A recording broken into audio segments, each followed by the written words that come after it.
Hello दोस्तों, आपका अपने YouTube channel Shri Siddheshwar academy में स्वागत है। आइए आज हम फिर एक नए टॉपिक के साथ मिलते हैं आपसे, जो कि है फिगर से आप लोग पहचाने गए होंगे, आयत है। पिछला वीडियो हम लोगों ने वर्ग का पढ़ा था, आज हम लोग आयत पढ़ेंगे।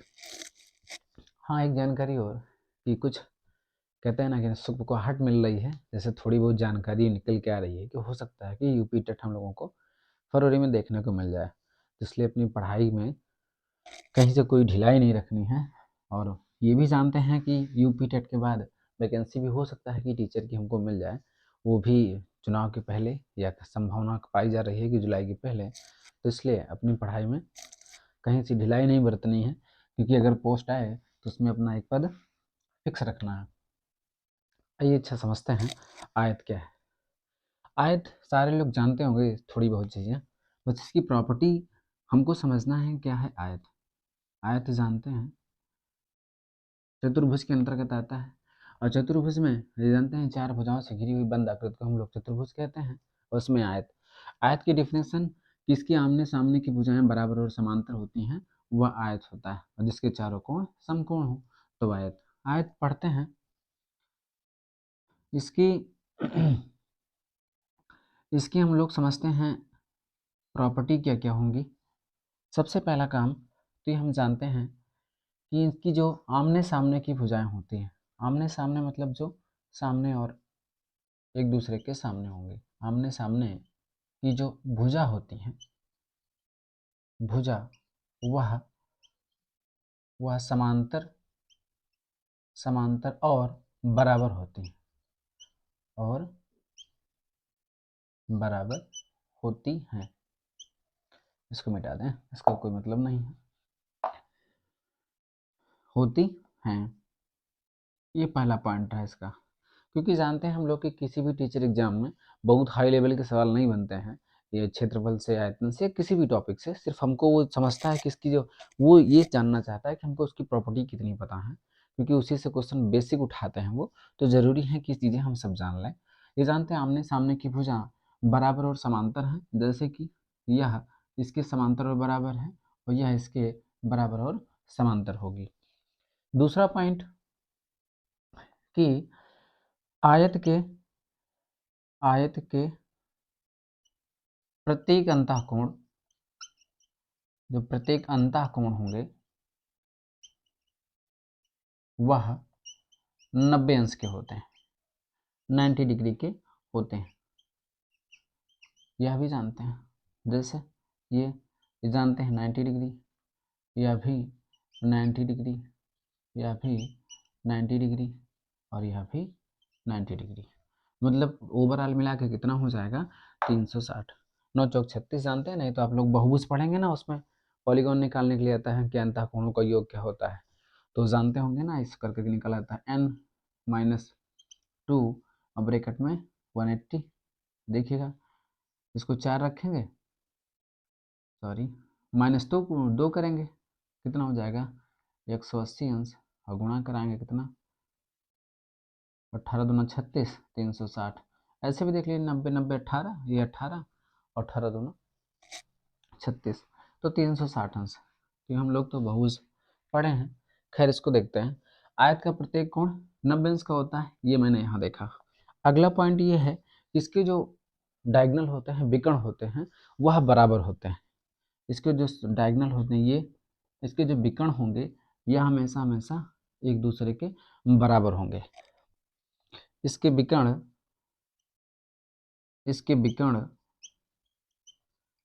एक दूसरे के बराबर होते हैं, एक दूसरे के दूसरे के दूसरे के बराबर होते हैं, बराबर होते हैं, एक दूसरे के बराबर होते हैं। ये पॉइंट हो गया, एक दूसरे के बराबर होते हैं। अगला पॉइंट देखते हैं। अगला पॉइंट ये है कि इसके जो विकर्ण हैं, चौथा नंबर, इसके जो विकर्ण हैं एक दूसरे को 90 अंश पे काटते हैं। एक इसके विकर्ण विकर्ण जो है वह समकोण पर समद्विभाजित करते हैं, द्विभाजित करते हैं, समद्विभाजित करते हैं। पहला पॉइंट, आमने सामने की भुजाएं समांतर होती हैं। ओवरऑल सब समांतर होती है, लेकिन आमने सामने की भुजाएं मैं इसलिए कहा इसके समांतर होती है, बाकी समांतर तो सब है, ये कभी भी एक दूसरे से नहीं मिलती। वही समांतर रेखा होती है, कोई भी वैसी रेखा है जिनकी बीच की दूरी हमेशा समान हो, समांतर रेखाएं आपस में होती हैं, तो यह ऐसा हमेशा होती हैं। तो इसलिए आमने सामने की भुजाएं समांतर होती हैं, बराबर भी होती हैं, जितना इसका मान होगा उतना उसका मान होगा, जितना उसका मान होगा उतना इसका मान होगा। आयत के प्रत्येक अंतः कोण 90 अंश के होते हैं, ये 90 अंश के होंगे। इसके विकर्ण एक दूसरे के बराबर होते हैं, अर्थात ये जो होगा वो यह होगा। इसके विकर्ण समकोण पर डिवाइड करते हैं, ये हमेशा 90 डिग्री पर होते हैं। इसकी प्रायोरिटी है जो इनकी प्रॉपर्टीज होगी। फिर आगे अब देखते हैं इसमें से जो इनके फार्मूले बनते हैं कैसे बनते हैं, आइए देखते हैं फार्मूलों की इसमें क्या होगा, इनकी फार्मूलों की क्या क्वालिटी है। सबसे पहला आयत का क्षेत्रफल आता है। हम जानते हैं आयत का क्षेत्रफल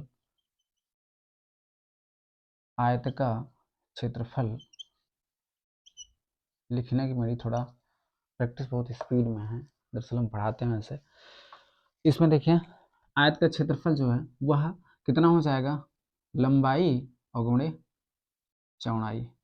इसे कहीं कहीं आप ऐसा लिखा पाओगे L इंटू बी, और कहीं कहीं लोग A इंटू बी लिखते हैं, सब एक ही चीज़ है जैसे आप समझना चाहें। दूसरा है आयत का परिमाप। परिमाप माने होता है चारों तरफ का माप, परि माने चारों तरफ या बाहर बाहर, माप में से माप। तो आप देखिए अगर मैं इसे L मान लूँ और यहाँ B मान लूँ, ये चौड़ाई हो जाएगी, ये आपकी लंबाई हो जाएगी। तो कितना करेंगे, देखिए L यह है और यह B है, तो सब जोड़ेंगे L B, तो जोड़िए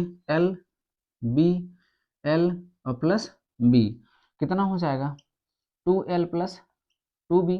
आप 2 कॉमन लोगे तो L प्लस बी, अर्थात जानते हैं कि 2 और ब्रैकेट में लंबाई प्लस चौड़ाई होता है, तो ये इसका परिमाप हो जाएगा। दूसरा, यदि आयत का विकर्ण निकालने को कहता है तब विकर्ण में क्या होता है, हम जानते हैं अभी हम लोग ने देखा कि आयत की जो लंबाई चौड़ाई है वह समांतर होती हैं, दूसरे के बराबर होती है, लंबाई चौड़ाई। इनके जो विकर्ण है वह हमेशा हमेशा एक दूसरे के बराबर होते हैं, और प्रत्येक यह जो कोण है आंतरिक यह 90 डिग्री होता है। अर्थात हम अगर विकर्ण निकालेंगे तो देखिए अगर मैं इसको लेके चलता हूँ, इसको लेके, तो आप समझ रहे हैं कि यह एक भुजा यह हो जाएगी, एक भुजा यह हो जाएगी, यह रहा 90 डिग्री और 90 डिग्री रहा, तो यह समकोण त्रिभुज हो जाएगा। और समकोण त्रिभुज में पाइथागोरस साहब जानते हो आप लोग प्रमेय उनकी, कि जो यह लंब हो जाएगा यह हुआ आधार, इसे कर्ण कहते हैं। इसमें एक चीज जानते हैं ना कि सबसे बड़ी भुजा का वर्ग दोनों भुजाओं के वर्गों के योग के बराबर होता है, तो उसी से हम निकाल सकते हैं। अब निकालोगे तो मान लो इसको कर्ण मान लेते हैं, तो कर्ण बराबर कितना हो जाएगा, कर्ण का स्क्वायर बराबर लंब का स्क्वायर प्लस आधार का स्क्वायर, यही इसका मान होता है जो समकोण त्रिभुज में होता है। तो कर्ण का मान निकालोगे तो कर्ण का स्क्वायर बराबर, अगर हम लंबाई पे L रख दे रहे हैं इनका स्क्वायर, और इस पे चौड़ाई पे या आधार पे उस पे हम 2 रख दे रहे हैं, B रख दे रहे हैं, सॉरी B रख दे रहे हैं। अब अगर इसका आप इधर लेके जाओगे वर्ग जो है तो अंडर रूट में हो जाएगा, अर्थात आप उसका विकर्ण जो निकाल सकते हो इस तरह निकाल सकते हो, या हम इसको ऐसा लिख सकते हैं आयत का विकर्ण बराबर अंडर रूट में लंबाई का वर्ग प्लस चौड़ाई का वर्ग, ऐसा कर सकते हो, ये भी सही है। आप चाहे ऐसे समझ सकते हैं चाहे ऐसे समझते हैं, किताबों में आपको ऐसा लिखा मिलेगा, क्योंकि हम लोग समझ रहे हैं ना, चीज़ों को समझ के चल रहे हैं, तो इसलिए हमने वो प्रूव करवा दिया। अब आइए आगे देखते हैं फिर थोड़ा सा,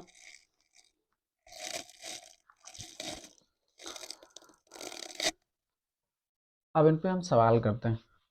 थोड़ा सा आप लोगों ने प्रॉपर्टी देखी, बस अच्छा, ज्योमेट्री लगाने का सबसे बेस्ट तरीका है, क्योंकि कोई भी पढ़ाएगा ना तो सिर्फ और सिर्फ मैथ से, उसमें फार्मूले से ज्योमेट्री चलती है ज़्यादा, ठीक है। उनको हम समझ लें उसकी प्रॉपर्टी क्या होती है, क्या क्या मान होता है, बस जिसकी वैल्यू मिले उसके सामने रख दो, बाकी हल कर दो, उसमें ज़्यादा टफ होता नहीं। जैसे कुछ क्वेश्चन लेके हम लोग हल करते हैं। सबसे पहला क्वेश्चन आप ऐसे ही रख लीजिए। जानते हैं कि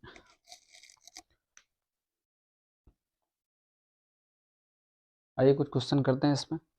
जैसे कोई भी मान लेते हैं हम समझने के लिए, मान लेते हैं आयत की लंबाई 10 सेंटीमीटर है। आयत की हम लंबाई जो मान लेते हैं, आयत की लंबाई कितनी 10 सेंटीमीटर है, और आयत की ही चौड़ाई मान लेते हैं, कितना हो जाएगा वह 8 सेंटीमीटर मान लेते हैं। तो आयत का क्षेत्रफल पूछा जाए तो कितना होगा, आयत का परिमाप पूछा जाए तो कितना होगा। तो बहुत आसान है। अब देखिए इसमें हम आयत की अगर लंबाई मान लें 10, तो चलो जहाँ मैंने एल लिखा है लेंथ की जगह बी मान लेते हैं, सॉरी 10 मान लेते हैं। जहाँ चौड़ाई है विड्थ की जगह इसके कितना 8 सेंटीमीटर मान लेते हैं, इसकी चौड़ाई 8 सेंटीमीटर ले लेते हैं, ये 10 हो गया। तो अगर आयत का क्षेत्रफल पूछा जाए तो क्षेत्रफल बराबर क्या होगा, तो अभी हम लोगों ने जाना कि लंबाई और इनकी गुणे में चौड़ाई रखने पर हमें क्षेत्रफल प्राप्त हो जाता है। तो मान ही तो रखना है, हम लंबाई 10 ले लिए तो ये 8 गुणा करेंगे 80 सेंटीमीटर स्क्वायर हो जाएगा, 80 सेंटीमीटर स्क्वायर हो जाएगा। अच्छा, हम अगर और इसी पे रखते हैं कोई मान, सपोज दैट हम इसी का निकालते हैं, इनका परिमाप क्या होगा। तो परिमाप बराबर हम जानते हैं कि 2 हम लोगों ने भी निकाला था L और प्लस B होता है, तो 2 रहेगा ही। L की जगह पे 10 सेंटीमीटर है 10 रख लेंगे, B की जगह 8 है 8 रख लेंगे, ये जोड़ेंगे, पहले ब्रैकेट का ही काम होता है, 18 हो जाएगा, बाहर निकलेगा गुणे में, 18 दूना 36 सेंटीमीटर हो जाएगा। क्षेत्रफल हमेशा वर्ग मीटर में होता है, इसलिए सेंटीमीटर स्क्वायर हुआ, और यह हमेशा लंबाई होती है उसमें परिमाप होता है चारों तरफ, तो 36 सेंटीमीटर हुआ। और कुछ क्वेश्चन कर लेते हैं। इसमें अनुपात पे भी सवाल बनते हैं। अनुपात पे भी सवाल कैसे बनेंगे, जैसे हमने माना कि आयत की जो लंबाई का अनुपात है वह हमने 3 रख दिया, और इसकी आयत की जो चौड़ाई है वह मैंने रख दिया 2। मानते हैं ऐसा कि इसका ये 3 अनुपात में है, ऐसा कह सकते हो कि L इंटू बी का जो मान है वह 3:2 है, ऐसा समझ के चले। और इनका जो परिमाप दिया है, परिमाप का मान जो दिया है वह कितना है 100 सेंटीमीटर है। तो आप बता सकते हैं कि लंबाई कितनी होगी, बिल्कुल बता सकते हैं। देखिएगा आसान है, कुछ नहीं है। फिर देखिए जहाँ पे आप जानते हैं कि अनुपात में कोई भी मान हम अगर जोड़ें या घटाएं या गुणा और उसमें करने पर कोई फर्क नहीं पड़ता है ना। अनुपात में अगर हम किसी मान में गुणा भाग करते हैं तो उसका कोई फर्क नहीं पड़ता है, क्योंकि जितनी चीज़ें हम, अनुपात मतलब होता है किसी संख्या का सबसे न्यूनतम मान या सबसे सरलतम मान, वो अनुपात कहा जाता है। हम इसको रखे हैं, मान लें किसी को, आप एक लगा के मान लीजिए, आसान होगा, आसान का नहीं, आप किसी भी इस पर मान सकते हैं। जैसे देखिए हम जानते हैं कि परिमाप जो होता है L इंटू बी होता है, बराबर, अच्छा ये परिमाप बराबर यहाँ पे परिमाप दिया है तो हमने 100 सेंटीमीटर मान लिया, 100 सेंटीमीटर मान लिया। अब 2 L का मान रख दो, मैंने 3 माना है, चलो x लगा के मान लेते हैं 3x, और इसको 2x, बराबर कितना 100 सेंटीमीटर, 100 सेंटीमीटर है, 100 सेंटीमीटर। उसके बाद अब इसको हल कर लो, अंदर अंदर कितना हो जाएगा 2 गुणे 5 x, फिर 100 सेंटीमीटर, सॉरी 100 सेंटीमीटर, हम जानते हैं 5 दूनी 10 हो जाएगा, एक शून्य कट जाएगा, अर्थात x की वैल्यू कितनी मिली आपको 10 सेंटीमीटर की, 10 सेंटीमीटर की मिली। तो हमने देखिए यहाँ पर लंबाई का मान कितना माना है 3x, और x की वैल्यू आपने कितनी निकाली 10 सेंटीमीटर, तो इसका मतलब लंबाई का मान कितना आ जाएगा 3 गुणे 10 रखोगे 30 सेंटीमीटर आ जाएगा। बस यही पूछा गया था, बहुत आसान है। अब सिर्फ और सिर्फ फार्मूला अगर अच्छे से जान जाते हैं, इसकी प्रॉपर्टी क्या है, इसमें इसकी जैसे विशेषताएं क्या होती हैं, इनके गुण क्या हैं आयत के, जो इनकी खुद की क्वालिटी सेल्फ होती है, वो चीज़ अगर आप निकालना सीख जाएंगे, मान जाएंगे, तो बहुत अच्छा से आसानी से हल हो जाएगा। आइए कुछ सवाल और हल करते हैं, कुछ सवाल लिख के हल करें, नहीं आप लोगों को लग रहा होगा ऐसी चीजें कर रहे हैं।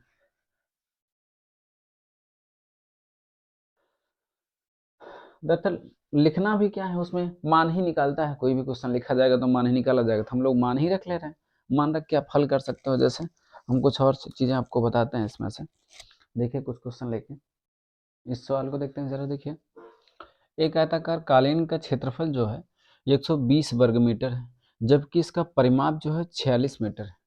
तो इसका विकर्ण पूछ रहा है, क्या मान है। देखिए, हम जानते हैं कि आयताकार कालीन का क्षेत्रफल, इसका मतलब जो कालीन है वो आयताकार में है, और आयताकार में है तो इसका मतलब फार्मूला हमको किसको लेना है, वो आयताकार का। तो आयत का लेना है, तो आयत में देखिए हम जानते हैं कि आयताकार का जो आयत का क्षेत्रफल होता है वह कितना होता है, लंबाई गुणे चौड़ाई। चलो L इंटू बी बराबर हम रख सकते हैं ना 120। आप लोग समझ रहे होंगे, आशा करते हैं। क्षेत्रफल ही रख रहे हैं, क्या बार बार पूरी चीजें लिखी जाए। कह रहा है जबकि इसका जो परिमाप है, परिमाप आयत का कितना होता है, हम जानते हैं कि 2 और L plus B, L plus B बराबर कितना दे रहा है, 46। जरा देखिए कट जाएगा, ये काटेंगे कितना मान आएगा, 23 आएगा।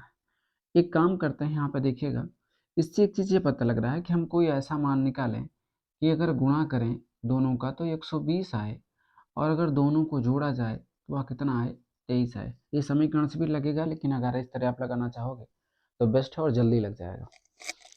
देखिए हम जानते हैं कितना हो जाएगा ये, 15 गुणे 8। देखिए 15 अट्ठे 20, 120 हो जाएगा, और आप 15 और प्लस 8 को जोड़ोगे तो हमें 23 भी प्राप्त हो रहा है।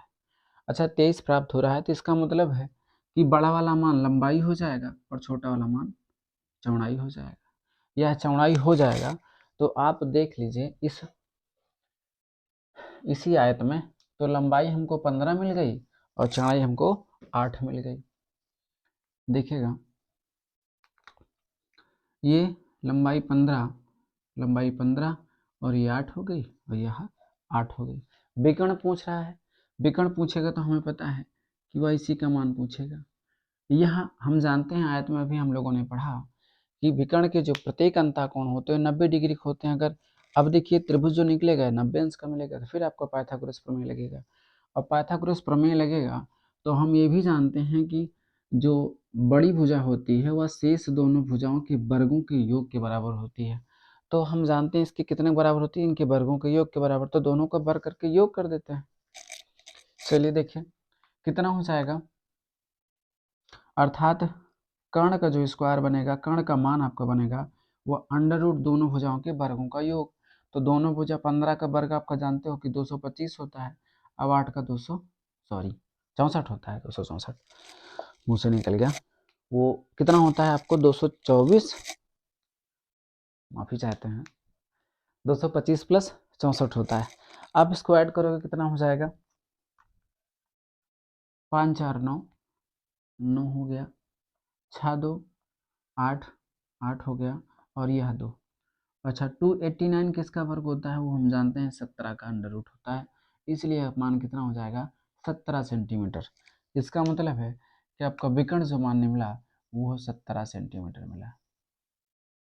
बस इतना ही करना है। देखिए हम लोगों ने कुछ अलग नहीं किया है, सिर्फ और सिर्फ कॉन्सेप्ट बेस पे समझा है इसे। बस आयत, एक आयताकार कालीन का क्षेत्रफल इतना है, मैंने वो क्षेत्रफल लिख दिया। फिर उसके बाद जबकि इसका परिमाप 46 मीटर है, तो 46 मीटर की वैल्यू मतलब इसके परिमाप की वैल्यू 46 मीटर होनी चाहिए। हम दो से काट सकते हैं क्योंकि यह भी गुणे में है, वह भी गुणे में है।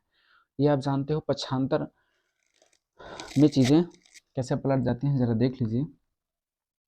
जैसे हम जानते हैं कि अगर इधर प्लस हो उधर जाता है तो यह माइनस में हो जाता है, इधर माइनस में है उधर जाता है तो यह प्लस में हो जाता है, और इधर भाग में है उधर जाएगा तो गुणे में हो जाएगा, और उधर गुणे में है उधर जाएगा तो भाग में हो जाएगा। ये हमेशा हमेशा चेंज होते रहते हैं। ये जरूरी नहीं कि यह इधर जाएगा तभी टर्न होगा, अगर यह इधर भी आता है या इधर से इधर घूम के आएगा किसी में भी, तो वह हमेशा हमेशा चेंज हो जाएगा।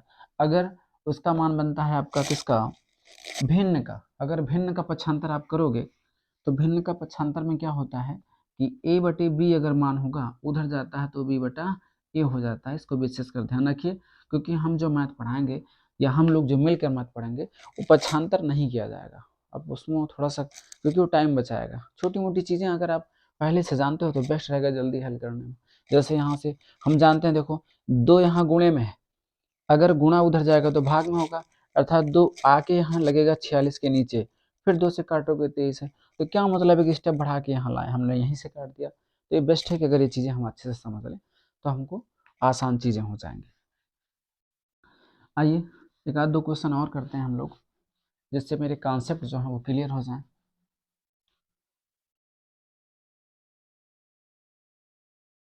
आइए इस क्वेश्चन तो देखा जाता है। कह रहा है एक आयताकार पार्क की लंबाई इसकी चौड़ाई से 20 मीटर अधिक है। यदि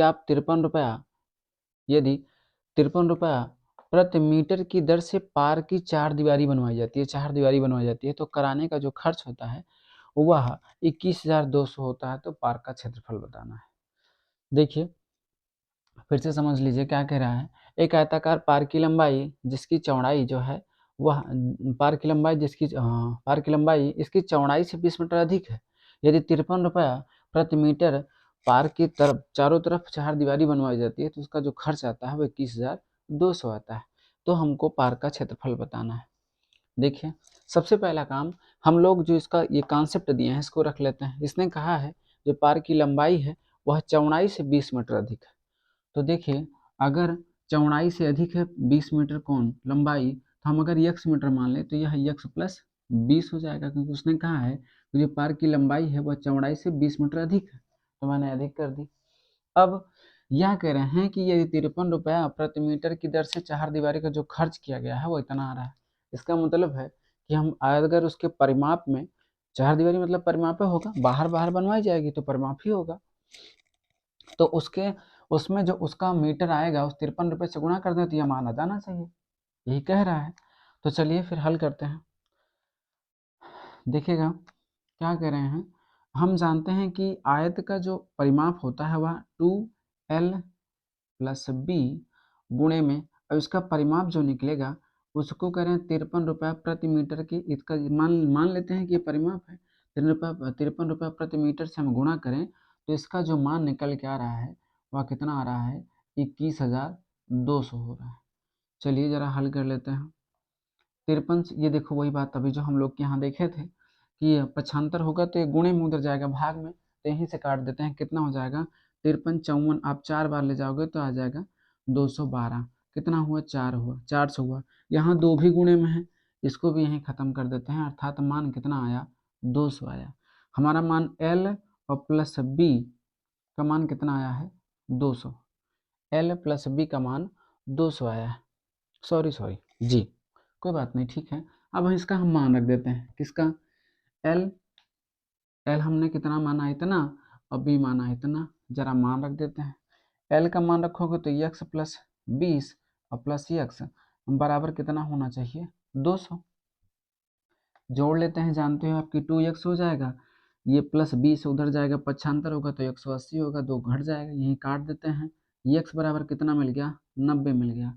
अच्छा x बराबर यदि हमें 90 मिल गया तो हम जानते हैं हमने x का मान 90 मिल गया, x को हमने x मानना था तो x का मान 90 मिल गया। ये 20 ज़्यादा है तो इसको हम बढ़ाएंगे तो कितना हो जाएगा 110 हो जाएगा, अर्थात लंबाई आपकी 110 हो गई और चौड़ाई आपकी 90 हो गई। तो आप क्षेत्रफल तो निकाल ही सकते हैं कितना 110 और गुणे 90, क्योंकि लंबाई गुणे चौड़ाई बराबर 11×9 = 99 और डबल जीरो रख देंगे, मीटर स्क्वायर हो जाएगा। बस इतना सा इसमें सवाल है, कुछ नहीं करना, सिर्फ आपको कॉन्सेप्ट समझना है। यदि अगर आप कॉन्सेप्ट इसी का नहीं किसी का भी भाई अगर कॉन्सेप्ट आप समझ जाते हैं तो कोई चीज़ें टफ नहीं होती हैं, बस थोड़ा सा उसको ध्यान देना होता है। तो बस आज के लिए इतना रखते हैं, मिलते हैं नेक्स्ट वीडियो में। जैसे भी लगा हो ये वीडियो मेरा सेशन वो कमेंट सेक्शन में ज़रूर बताएं। चैनल पर नए हैं तो सब्सक्राइब ज़रूर करें। मिलते हैं नेक्स्ट वीडियो में। Thanks for watching.